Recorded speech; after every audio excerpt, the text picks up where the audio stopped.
Creating a backup of your course can be helpful if you want to keep a copy of your course exactly as it is and restore it at a later point. To do this, go to the three dots to the right of your Settings tabs. Select Course Reuse.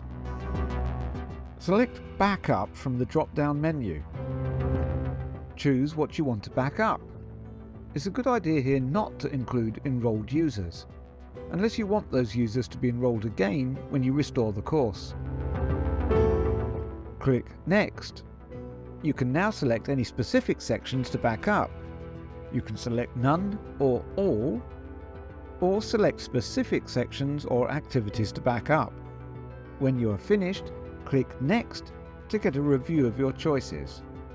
Click Perform Backup to save the course. Click on Continue and you'll now see where all your backups are saved.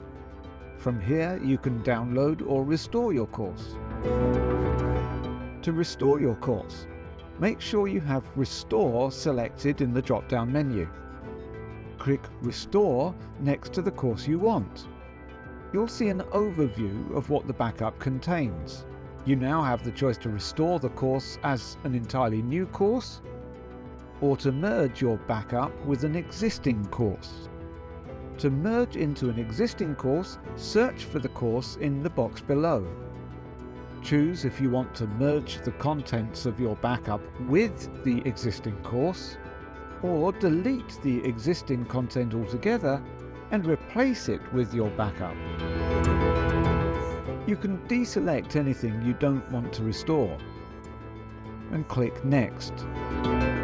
You'll see a summary of your choices. Click Perform Restore to complete the process.